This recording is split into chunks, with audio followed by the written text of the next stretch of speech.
Libro de Génesis capítulo 28, verso 10. Cuando Jacob sale de Beerseba,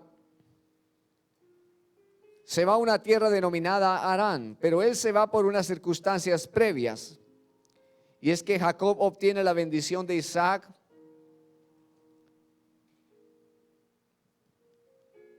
Su madre ha hecho todo un plan para que Jacob reciba su bendición.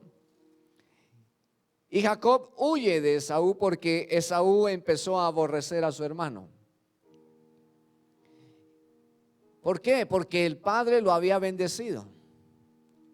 Porque el padre había dado la bendición sacerdotal, la bendición para el primogénito a el segundo.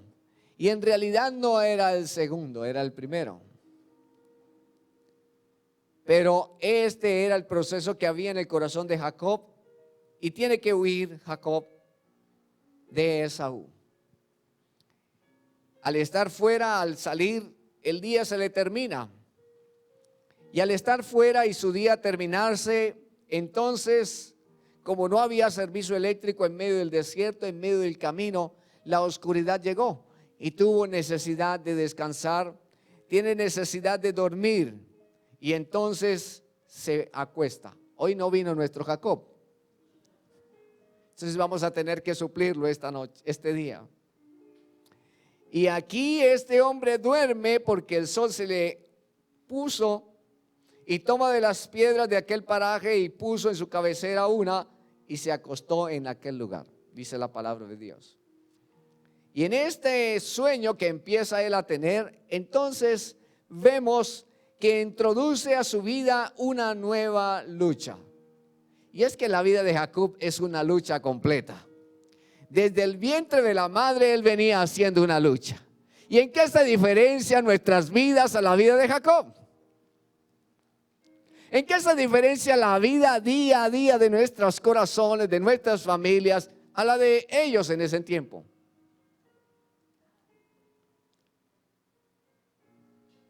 Todos los días luchamos contra el pecado, luchamos contra las injusticias, luchamos por ser mejores, luchamos para que no haya diferencias en los hogares, luchamos por no vivir apartados, luchamos por asistir al templo, luchamos por llegar hasta el templo, así sea retrasadito y no quedarnos en casa durmiendo, luchamos.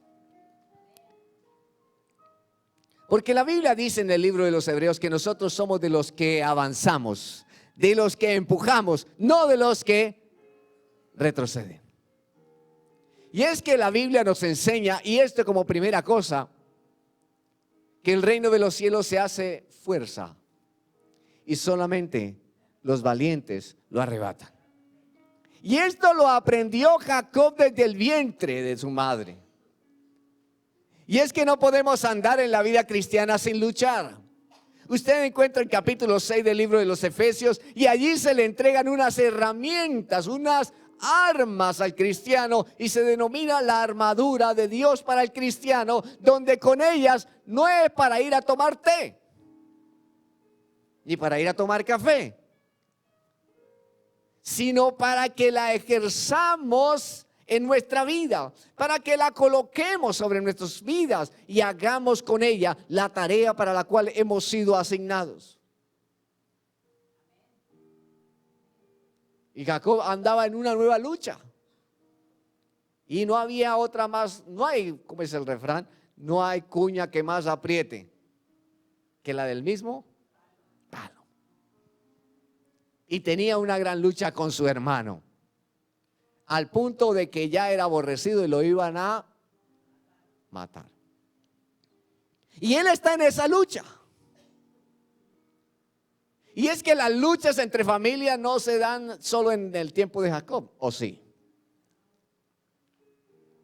¿Cuánta lucha con esos hijos para obedecer? Para que se envuelvan al camino, para que dejen sus malos caminos. ¿Cuánta lucha por ese esposo, por esa esposa? ¿Cuánta lucha por ese esposo que patalea? ¿Cuánta lucha por ese esposo y por esa esposa?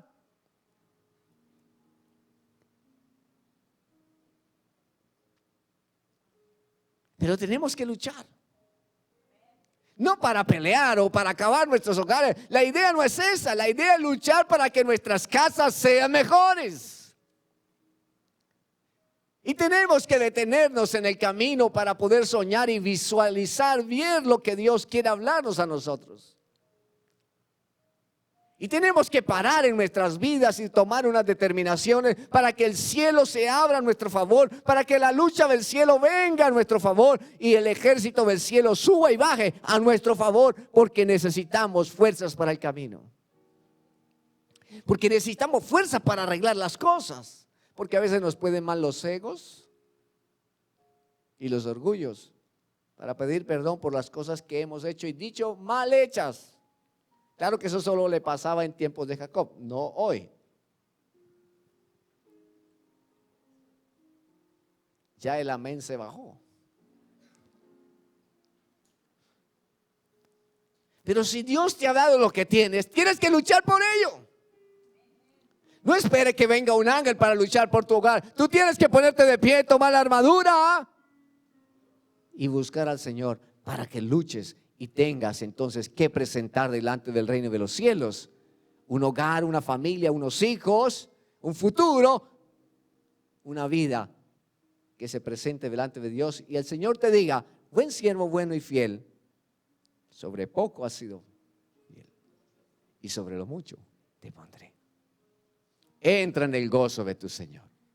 Pero el enemigo ha querido desvirtuar nuestros días, nuestras mentes, nuestros propósitos, y quiere desviarnos del propósito.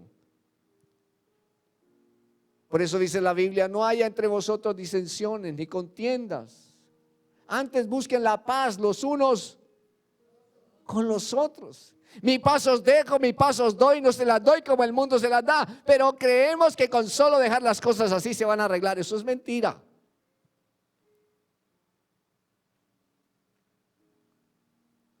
Usted se cayó, se raspó, si no desinfectó y dejó las cosas así, aunque le nazca una costrica ahí por debajo, usted sabe que viene subiendo. Y será peor, porque entonces tendrán que arrancar eso y hacerle una curación más fuerte, y habrá perdido más tejido y más tiempo y habrá más dolor y estará muy delicado. Y es mejor, decía mi abuelita, un día colorado y no toda la vida sonrojado. ¿Qué cosas? Pero necesitamos luchar. La vida cristiana se lucha día a día. No podemos vivir de las glorias pasadas. Esas son insignias y esas son medallas que ya tenemos en nuestros pechos. Pero tenemos que luchar la vida cristiana. Y para esa vida cristiana poder ser luchada, entonces necesitamos herramientas que vengan para nosotros, para que vengan a acompañarnos, para que vengan a ayudarnos en ese proceso. Y Jacob seguía en sus luchas, no solamente desde el vientre, allí en esa lucha con su hermano agarrado el calcañar, sino también después con esta historia de la bendición de su padre y la forma como se obtuvo. Y entonces él llega al verso 12 y dice la Biblia: y soñó. Y esta es la segunda cosa. Si nosotros vamos a luchar, tendremos que tener claridad sobre lo que vamos a luchar. Porque para Vicente le sirve cualquier bus para donde va toda la gente, pero a que es hijo de Dios, no todos los buses le sirven. Le tiene que servir la palabra de esperanza. Le tiene que servir la oración, le tiene que servir el ayuno, le tiene que servir la congregación, le tiene que servir el cuerpo de Cristo, pero tiene que luchar con las armaduras y las cosas que Dios diseñó para él. Y es que tenemos que ver las cosas como Dios las ve para nosotros. ¿Y sabe cómo Dios ve su iglesia? El libro de Apocalipsis dice que Él ve una iglesia gloriosa. Y usted dirá: yo hago parte de ese cuerpo y de esa iglesia gloriosa. Déjeme decirle que sí. Déjeme decirle que sí. Aunque tengamos tantas dificultades, somos parte de ese cuerpo glorioso. ¿Sabe por qué? Porque cuando el Padre ve nuestras faltas y nuestros errores y se levanta de su trono y va a ejecutar, Él Señor Jesús se levanta con sus manos en alto. Y entonces el Padre ve a través de las manos de Jesús y dice, uy, Él pagó el precio. Él nos hizo santos. Él intercede por nosotros. Y entonces vuelve a sentarse y extiende su día de misericordia sobre nosotros. Y Jacob, que tenía esa lucha, tenía la misericordia de Dios y lo lleva a acostarse a dormir para que tenga un sueño. Y ese sueño es que capture el sueño de Dios para él aquí en la tierra. Y es que vivimos caminando en nuestros días sin el sueño de Dios. Y cuando no entendemos y no vemos para qué hemos sido construidos, diseñados, creados, entonces no podremos subir por la escalera en un encuentro con Dios. No podremos ver la gloria de Dios subir y bajar. No podremos estar sino en el nivel de la tierra. No podremos llegar a otro nivel. Cuando usted sueña lo que Dios ya vio para usted y creó y escribió para su historia, entonces cualquier bus le va a servir. Y entonces nos sentamos en el mismo lugar donde siempre, con los brazos cruzados, porque no sabemos más qué hacer. En días pasados recibí consejerías esta semana y hacíamos varios ejercicios con preguntas. Y preguntaba, ¿cuántos años tienes? Y ellos me decían, X cantidad. ¿Y quieres otros años iguales? Y decían, no, entonces ¿por qué quieres seguir haciendo lo mismo? Si tú sigues haciendo las mismas luchas con las mismas herramientas, tus resultados van a ser exactamente los mismos. Si tú no ves lo que Dios ya diseñó para ti, tú no verás la necesidad de cambiar tus herramientas y tomar otras distintas para que tu vida sea mejor,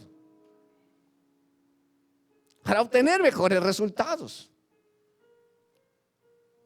¿Sabe que cuando el leñador va a tumbar el árbol, qué hace primero?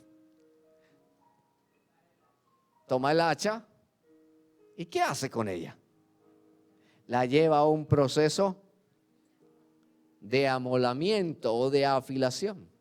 Porque si él se va con el hacha al árbol sin afilarla, sin amolarla,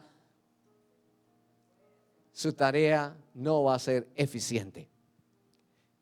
¿Y cuántas veces nuestra vida ha ido con las herramientas equivocadas, con el hacha sin amolar, a esa circunstancia que nos detiene en el camino, que no nos permite avanzar, y le damos y le damos y le damos, y el árbol se queda ahí? La circunstancia se queda ahí. Claro que eso solo le pasó a Jacob y no pasa hoy. Perdemos nuestra fuerza, perdemos nuestro tiempo, perdemos la eficiencia y no avanzamos. Y entramos en esos ciclos de peco, rezo, empato, peco, rezo, empato, y no veo frutos para mi vida. A alguien tiene que caerle esto, porque el primero ha sido a mí. Cuando tu casa no obtiene lo que tú estás requiriendo, lo que tú estás soñando, lo que tú tienes adentro, lo que Dios ha puesto, algo está pasando. Tú tienes que soñar, tú tienes que ir a ver al Dios vivo, tú tienes que ver cuál es el plan de Dios para ti, tú tienes que empezar a ver que necesitas subir y tienes que subir y tienes que ir a otro nivel en tu vida. De lo contrario va a ser difícil.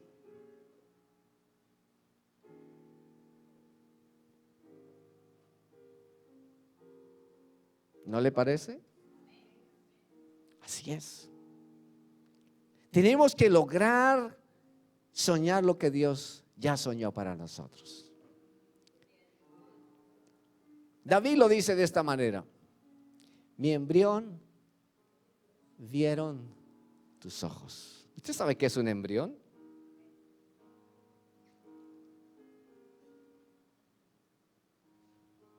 Es algo muy pequeñito, muy diminuto. Pero aunque tu estado sea pequeño, tu estado postrer será mayor. ¿Por qué? Porque Él lo soñó así para ti. Él lo pagó así en la cruz para ti y para mí. Y si usted no lo está creyendo, déjeme decirle, yo sí lo estoy creyendo, yo sí lo estoy viendo, yo sí quiero verlo. Porque Pablo lo dijo de esta manera: me extiendo adelante al supremo llamamiento, a mi corona de vida.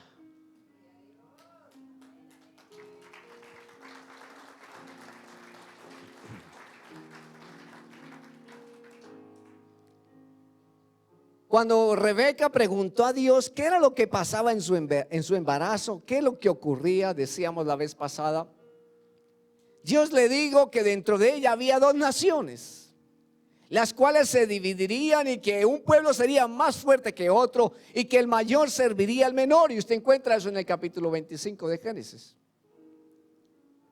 Qué grandes luchas. Y aunque el pecado ha llegado a nuestras vidas y nos ha tocado y nos ha ensuciado y nos ha maltratado, porque le hemos abierto la puerta y en nuestra ignorancia también lo hemos hecho, pero también con nuestras propias decisiones hemos abrazado el pecado. A pesar de eso, Dios sigue diciendo: yo ya escribí una historia para él. Y aunque caiga una vez, ¿cuántas veces se va a levantar el justo? ¿Cuántas? ¿Cuántas? Hablando de la perfección de Dios para sostenernos y para darnos su gracia, gracia, gracia.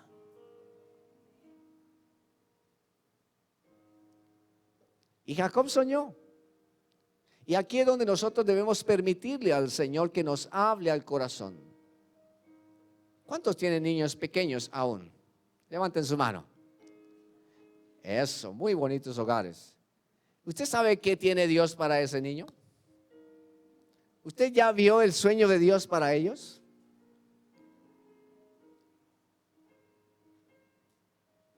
¿Ya le preguntó a Dios acerca de esas cosas? Usted ya se sentó en la silla, en la mesa, en la sala, no sé dónde se sienta usted con su familia, y lo vio como Dios ya lo vio, que le habló acerca de él. Porque cuando se llamó a escoger el segundo rey de Israel, Dios ya había hablado a Samuel. Y el papá no sabía que dentro de su casa tenía el rey. Pero no lo valoraban. Era el único que estaba allá afuera detrás de las vacas recogiendo lo que las vacas hacen. Y nadie creía en él. Pero había uno que ya había soñado su historia y que la había escrito. Bueno. Que ya la había escrito para David. Y cuando llamaron, porque ninguno de estos era conforme al corazón de Dios, sino uno, le dijeron: David, te llaman. Y dijo: ¿yo para qué? Sube. Y derramaron el cuerno lleno de aceite sobre la vida de David. El sueño de Dios cumpliéndose en procesos para nosotros. Yo no sé si usted como padre vio a su hijo ya de acuerdo al sueño de Dios. Porque yo sí. Y aunque pareciera que mis ojos no lo ven y que no se dieran en la realidad como lo quiero que ocurra a mi tiempo y en mi hora, en su momento, Él me dice: tranquilo, Daniel, yo ya lo escribí y Jehová cumplirá su propósito para mis hijos, para mi casa, para mi vida, para mi esposa, para la iglesia. Pues Él ya lo soñó. Y si Él ya lo soñó, lo pondrá en mi corazón y me dará la fuerza para luchar hasta llegar a cumplirlo. Porque se caen las hojas de los árboles, los cabellos de nuestra cabeza, y Dios los cuenta y los conoce y sabe cuántos son, porque sabe y tiene el control, y porque Él tiene el control de todas las cosas,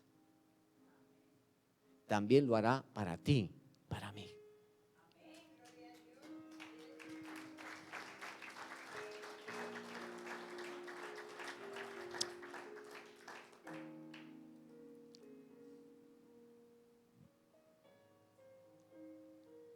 Cuando Dios le dice que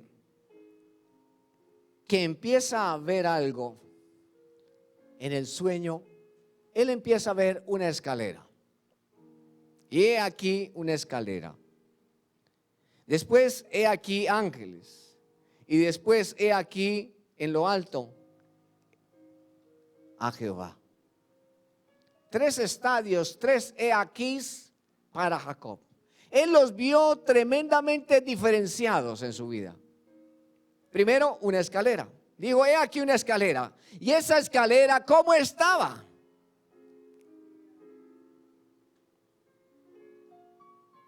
¿Cómo estaba? Venga, Omar, sea mi Jacob hoy. Corre.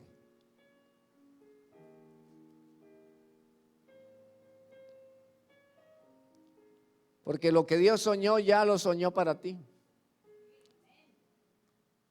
Porque ya están escritos en sus libros. Y dice la palabra, es que si me acuesto, dice, este es un obediente Jacob. Necesito que esta escalera se apoye en el cielo, no en ella misma, sino apóyela en el cielo. O sea, recógela y recuéstala allá hacia la luz, por favor. Y quiero que vea el ejercicio.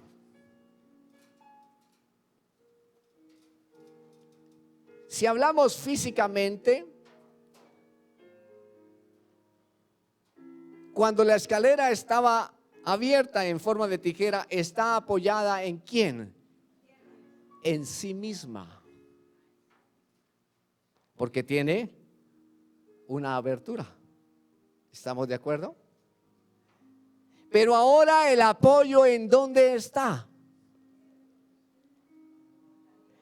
¿Qué hace que esa escalera? Apóyala allá al frente. Puede ser sobre ese aparato o eso. Cuando usted empieza, bueno, ahí sí vamos a tener un problema. Si me subo ahí, Chris Dowell me tira las orejas, ¿cierto? Quien hace todo el mantenimiento de los aires acondicionados. Pero la fuerza, ¿en dónde está? Pasémosla aquí, Omar, a este, ¿cómo se dice? Columna. Él está buscando darle un apoyo. Dice la palabra del Señor que esta escalera estaba apoyada en la tierra y su extremo tocaba en el cielo. Así que cuando nosotros empezamos a hacer la fuerza en manera física, empezamos a empujar por ley de gravedad esto hacia abajo, ¿verdad? Entonces estaba apoyada ¿en dónde? En la tierra. Pero tenía otro punto de apoyo que estaba terminando arriba en el cielo. ¿Cuán larga sería esa escalera? ¿Cuán pendiente podría ser esa escalera? ¿Cuántos pasos podría llegar a tener esa escalera? Muchas preguntas podríamos sacar de esa escalera. Pero la palabra se enfoca en que estaba apoyada en la tierra. Si ella no tuviera un apoyo, entonces el ascenso sería distinto, sería muy difícil. ¿Cuántos han subido por escaleras de lazo?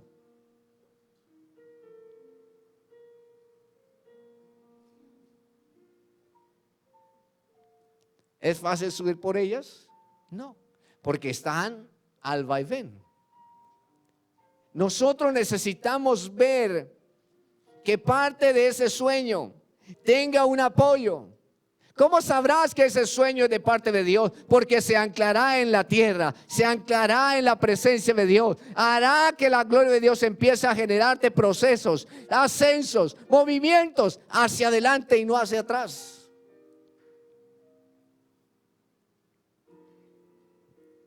De esa manera podremos ir conociendo que esto es parte de Dios. Pero si tú estás haciendo ejercicios contrarios al ascenso, al ir hacia la presencia de Dios, ese sueño no es de Dios.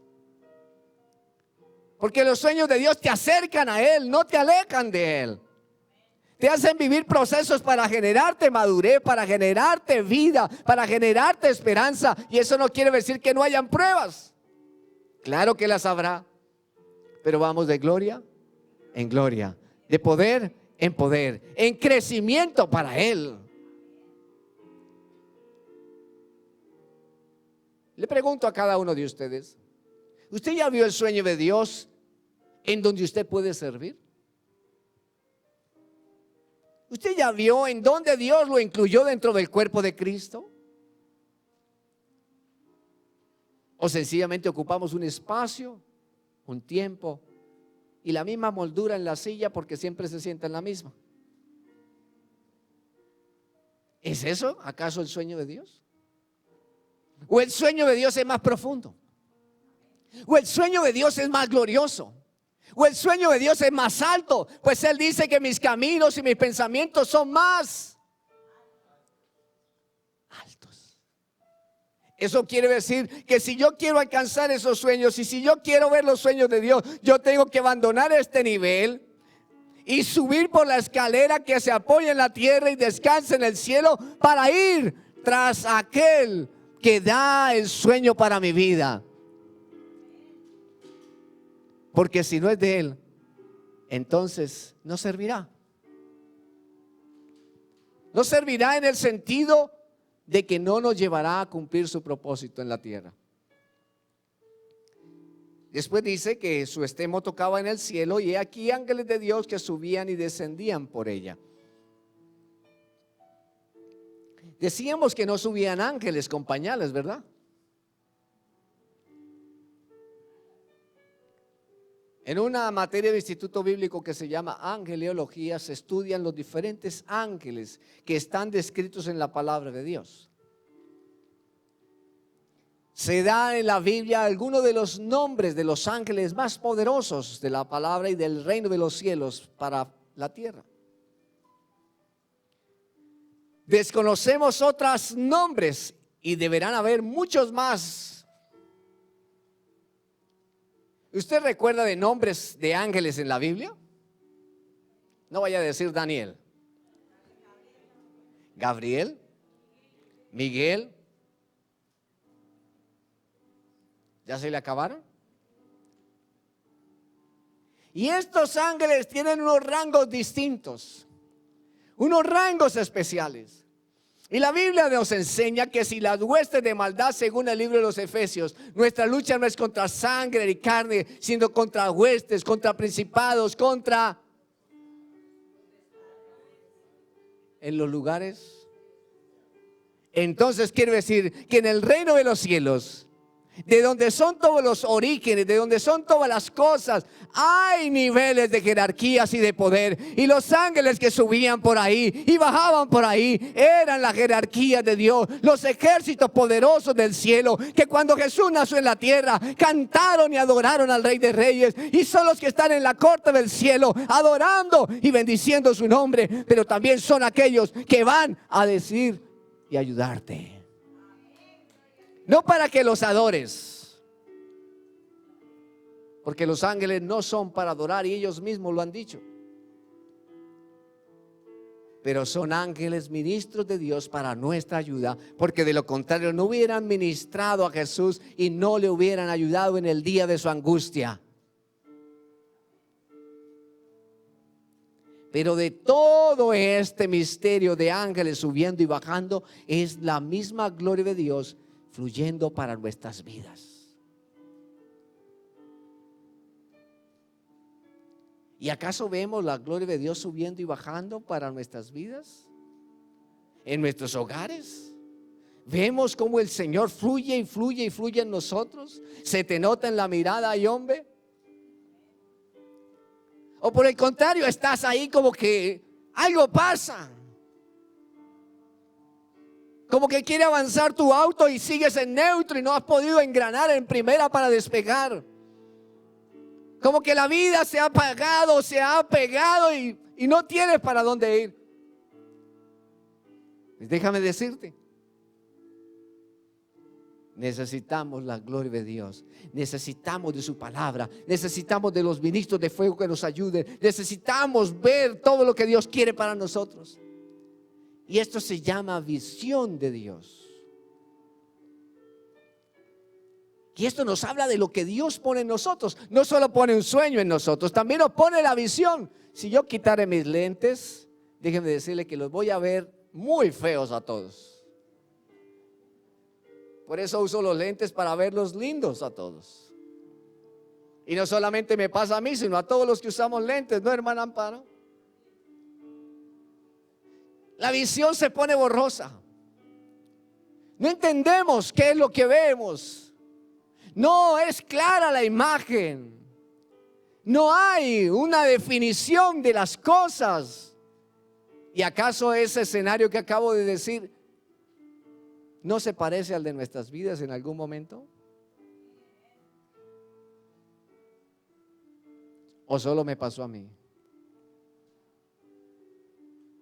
Pero cuando Él viene a nosotros, entonces se nos caen las escamas de nuestros ojos, como el apóstol Pablo, que quedó ciego y después recuperó la vista por oración de Ananías, según mandamiento del Espíritu Santo, y empiezan a ver el propósito y lo que Dios quiere para nosotros. Y es que es necesario que enceguezcamos nuestra vida para abrir nuestros ojos a la luz admirable de Dios. Oh, digo, de oídas te había oído, pero ahora mis ojos te ven.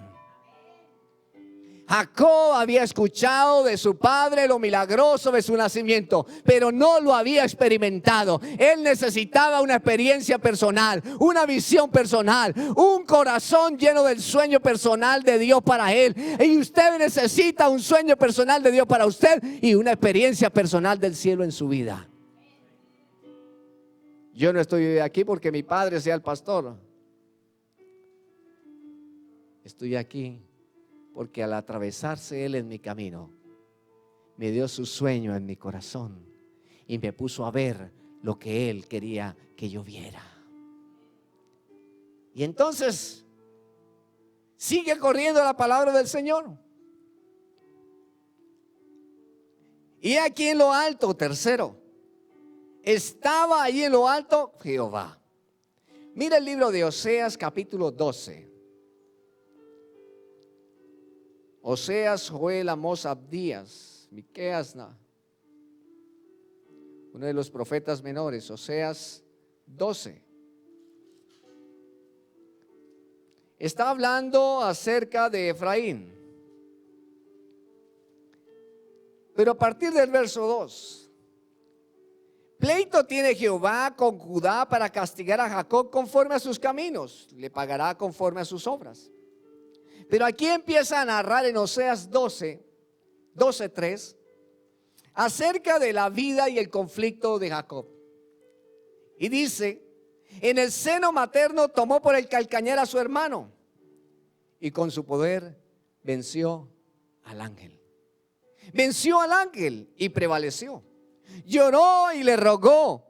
En Betel le halló y allí habló con nosotros.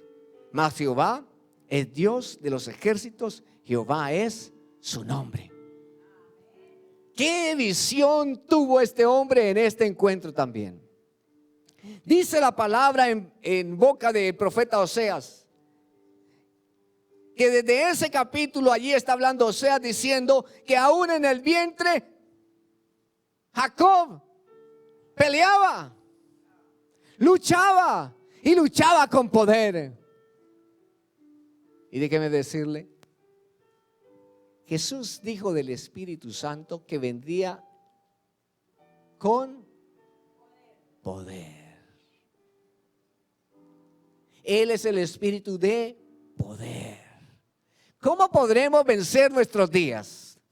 ¿Cómo podremos ir a la lucha? ¿Cómo podremos ascender? ¿Cómo podremos en nuestro día a día ganar? Si no es con poder. Dice la palabra de Dios, no es con fuerza, no es con ejército, es con su Santo Espíritu, ha dicho el Señor.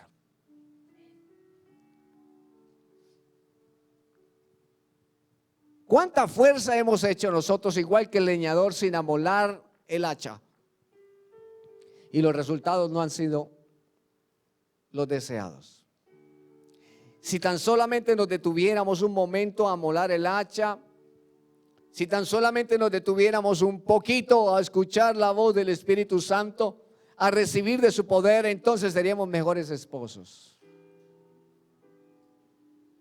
Seríamos mejores padres, mejores hijos de Dios. Porque Él es el que nos da el poder para bajar la cabeza, para resolver las cosas. Él es el que nos da el poder para ir a otros sin vergüenza.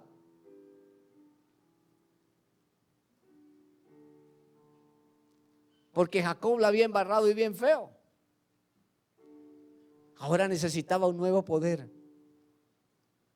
Necesitaba algo distinto en su vida. Para que su vida cambiara y para que su vida fuera de una manera totalmente al sueño de Dios. Y dice la palabra que Jacob venció al ángel. Prevaleció. Lloró y rogó. Y es que nuestras luchas tienen que ser con ruegos y con lloros. ¿Usted quiere ver las victorias de Dios? Tiene que doblar sus rodillas. Tiene que llorar. Tiene que clamar. Tiene que gemir. No es con su dinero, con su intelecto, con su fuerza, su conocimiento o sus posesiones. Es con el fuerte Espíritu Santo de Dios en nuestra vida. Cuando lo buscamos en sencillez, Él vendrá sobre nosotros y te dirán: Sansón, los filisteos sobre ti. Y Él vendrá sobre ti y te dará la victoria.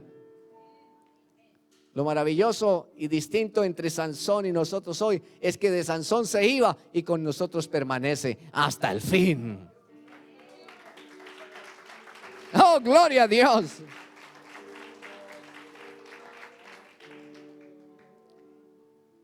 Lloró y le rogó. ¿Cuánto lloras y cuánto ruegas al cielo? ¿Cuánto?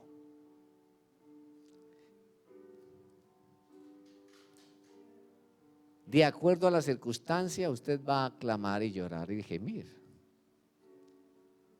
¿O no? ¿O no, Steven?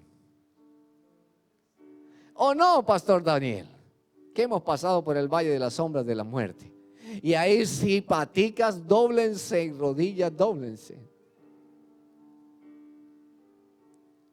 Pero necesitamos ser entendidos.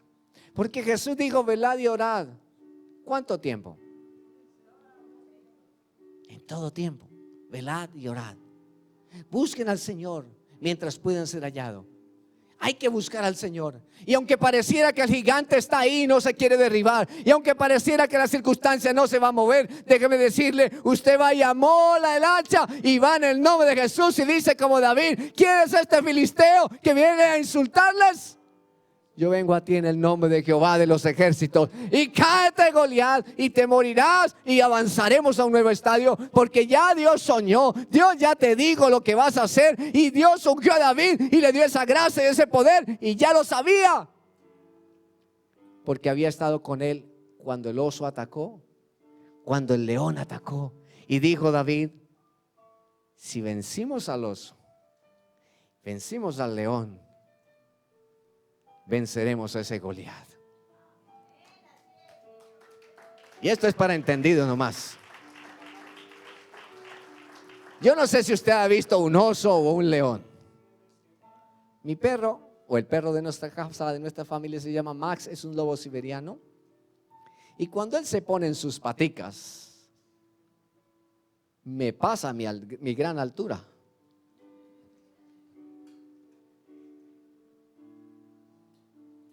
Si Max se pusiera de pie sobre Omar, que es más alto, todavía su hocico le daría en los ojos de Omar.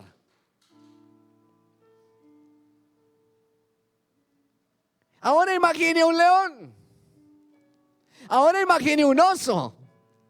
Pero el Señor estaba con David. David sabía que el Señor estaba con él. Y cualquier cosa entonces podría ocurrir. Si tú estás seguro por las experiencias que has tenido, doblando tus rodillas, clamando, llorando, sabrás que si te libró del oso y del león, te librará de lo Goliat.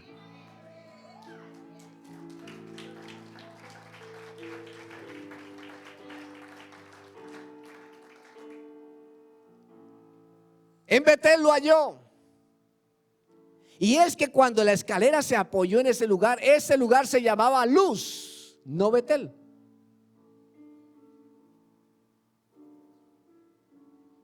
Y es que cuando encontramos experiencias personales, marcas en nuestra vida, en nuestro espíritu, cambian nuestra historia y tienen un nuevo nombre.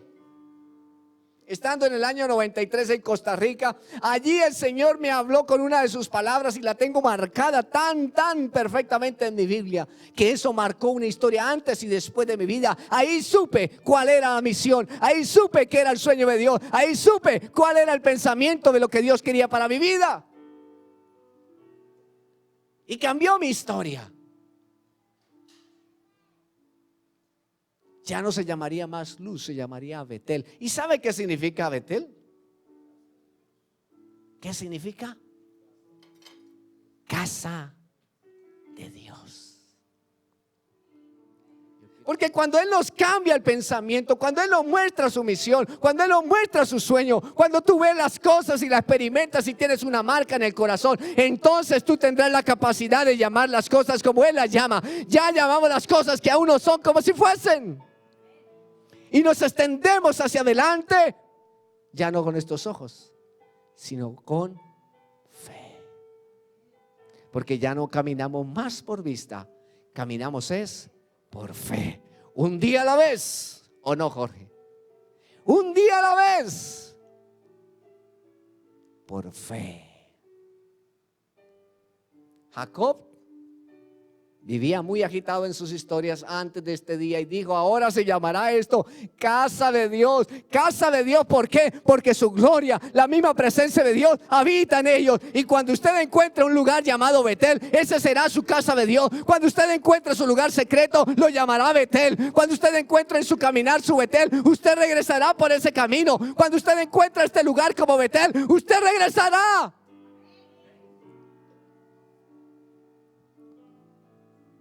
¿Sabe por qué yo regreso a este lugar? Porque esto es Betel, casa de Dios, puerta del cielo.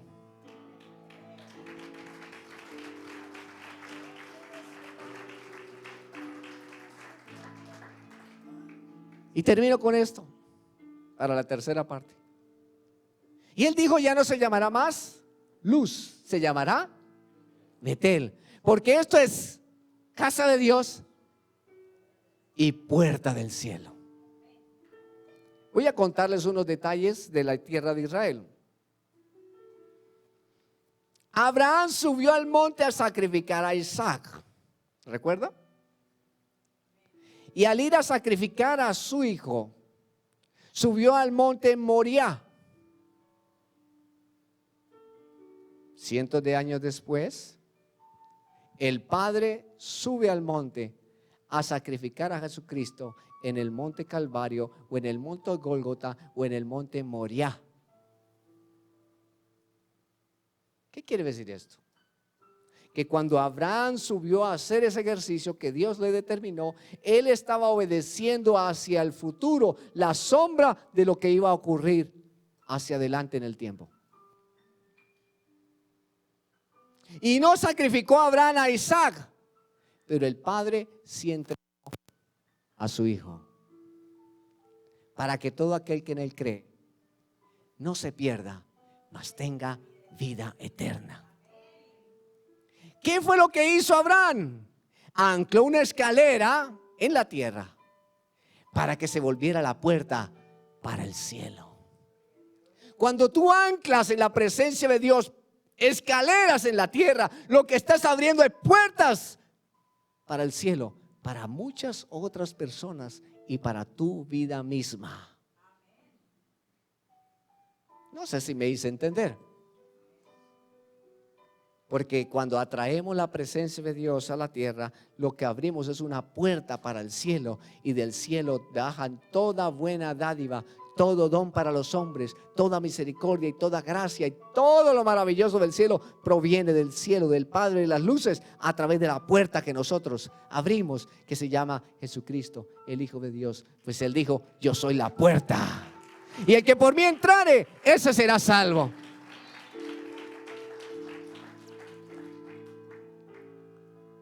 Ningún sueño, ninguna misión, ninguna visión se va a resolver ni se va a dar en tu vida si tú no abres la puerta de tu corazón a Jesús. Muchas veces caminé en mi orgullo, muchas veces caminé en mis fuerzas, muchas veces caminé en los contactos, en las amistades, y todo aquello se destruyó en un abrir y cerrar de ojos. Y solamente me quedó una cosa: la puerta al cielo. Y Él dijo: yo soy el camino al Padre, yo soy la puerta angosta, yo soy la fuente de agua viva, yo soy la vid verdadera, yo soy el pan de vida, yo soy la resurrección y la vida. Y el gran yo soy reflejado en el Evangelio según San Juan es el mismo que se reflejó a Jacob en ese sueño, porque dijo: he aquí en lo alto, Jehová de los ejércitos estaba ahí. Cuando tú encuentras un lugar donde Dios se manifiesta para tu vida, entonces se convierte en un portal, o llámelo, porque de pronto suena demasiado religioso, portal, llámelo puerta, o llámelo espacio, donde el cielo se manifiesta. Porque lo que abrió Abraham, el cielo lo confirmó en Cristo Jesús. La ciudad de Jerusalén, sus murallas tenían varias puertas, entre ellas una que se llamaba la puerta de las ovejas, otra se llamaba la puerta del muladar. ¿Y quiénes entraban por la puerta de las ovejas? Las ovejas. Y Jesús dijo: yo soy el buen pastor de las ovejas. Por la puerta del muladar se sacaba la basura de toda la ciudad y se echaba allá a un valle, a un torrente, o sea, a un riachuelo que pasaba, le echaban todo eso allá. Quedaba para la parte de atrás. ¿Y sabe por dónde sacan toda nuestra basura de nuestra vida? Por la puerta del muladar, para que nuestras vidas sean limpias en Cristo Jesús, Señor nuestro. Si Jesús no es la esencia de nuestra vida, entonces, como dijera Alfred, no tenés nada. No tenemos nada. Esta segunda parte de la escalera al cielo, ¿qué nos enseña? ¿Que tengo derecho a soñar? Claro que sí. Pero tienes más que derecho a soñar, a tomar del sueño de lo que Dios ya dijo para ti y correr tras eso, luchando, batallando, porque el Señor de los ejércitos estará contigo donde quiera que vayas. Su vara y su cayado te infundirán aliento, y aderezas mesa delante de ti en presencia de tus angustiadores, y unges mi cabeza con aceite, y mi copa está rebosando. Y ciertamente el bien y la misericordia me seguirán todos los días de mi vida, y en la casa de mi Padre moraré por largos días. Esto dijo David porque había sido marcado, había encontrado la vida. Si tú todavía no has recibido a Jesús en tu corazón, es el momento para decirle: Señor Jesús, perdona mis pecados, perdona mis faltas, perdona mis errores. Hoy me vuelvo yo a ti, Jesús, y te pido que me perdones. Te pido que me perdones mis pecados. Te pido que me hagas uno de tus hijos. Me he equivocado y vengo hoy delante de ti para decirte: Señor Jesús, perdóname, perdona mis faltas, perdona mis errores, ayúdame, Señor. Me vuelvo a ti, regreso a ti, te confieso mis pecados y quiero apartarme de ellos, quiero dejarlos, porque necesito de tu ayuda, Jesús. Y gracias.